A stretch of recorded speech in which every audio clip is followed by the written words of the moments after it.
অষ্টমীর যজ্ঞের আয়োজন করেছি। আপনি আর বিলম্ব না করে রীতি নিয়ম অনুযায়ী যজ্ঞ আরম্ভ করুন। রাজা নন্দনের আদেশে গুলো গুলো বৈশিষ্ট্য সঙ্গে সঙ্গে অষ্টমীর যজ্ঞ শুরু করলেন। ও নমঃ ও নমঃ নির্বাই নমঃ নমঃ ও নমঃ স্বাহা। যজ্ঞ সভায় অষ্টমীর যজ্ঞের ঘোড়া আগমন করছি।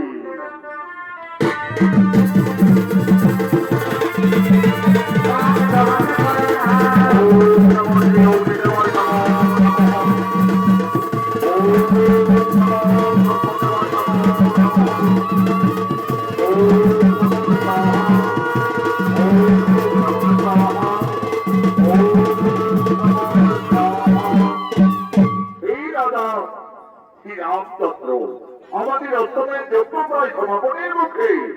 আর বিলম্ব না করে এই অষ্টমের যজ্ঞের ঘোড়ার কবলে সুন্দর ভাবে লিপিবদ্ধ করুন। এই ঘোড়া অযোধ্যার মহারাজ শ্রী রামচন্দ্রের অষ্টমের যজ্ঞের ঘোড়া। এই ঘোড়া যতদূর পরিভ্রমণ করবে ততদূর অযোধ্যার সীমানা বলে পরিচিত থাকবে। আর যদি কেউ বহু বলে বন্দী করে তাহলে রাজা শ্রীরামের সঙ্গে যুদ্ধ করতে হবে। কুলগুরু বৈশিষ্ট্যের আদেশে রাজা শ্রীরাম অষ্টমীর যজ্ঞের ঘোড়ার কপালে লিপিবদ্ধ করিলে ঘোড়া যজ্ঞ স্থল থেকে যাচ্ছে। ঘোড়ার পিছনে পিছনে অযোধ্যার সমস্ত সেনারা যেতে লাগবে।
আজ তারা মনের আনন্দে খেলা করার জন্য মনির তপবনের দিকে আগমন করছে।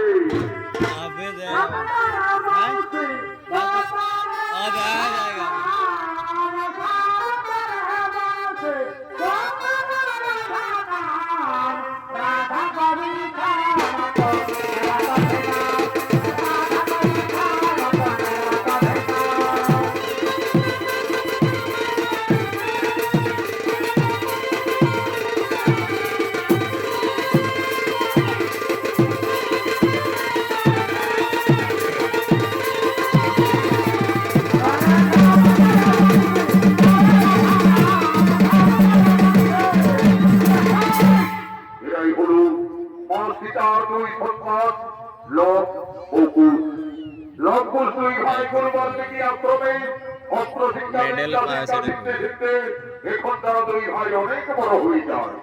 আজ তারা মনির আনন্দে মনির তপবনে খেলা করার জন্য দুই ভাই আগমন করেছে।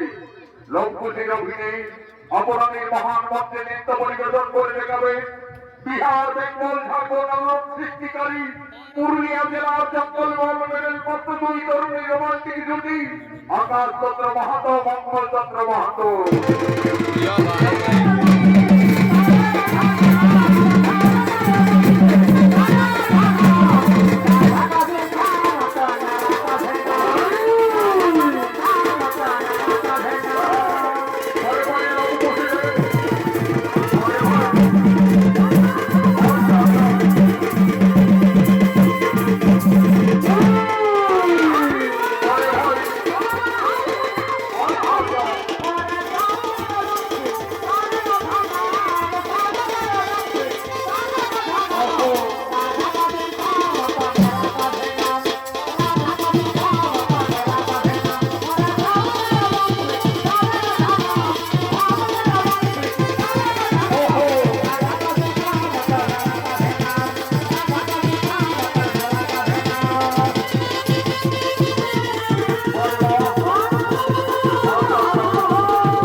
ভাই একটি ভোগ করার প্রতিযোগিতা ভবনের দিকে আসছে। চলো ভাই ততক্ষণ আমরা কুটিরে পালিয়ে যাই। না দাদা, আমরা কুটিরে পালাতে যাবো কেন? আমাদের তো গুরুদেব যোগী বাল্মীকি অস্ত্র শিক্ষা শিখিয়েছে। চলো না দাদা, সেই অস্ত্র মানে আমরা বিনাশ করে যাবো। তবে তাই চলো ভাই। এই রাক্ষসী, এই তো ভবনে আর একটাও এগিয়ে এলে আজ তোকে আমরা সকলে বিনাশ করবো। কি? এটা তার নদীর অনেক যোগী বালক, আজ আমি নদী খেয়ে ফেলবো।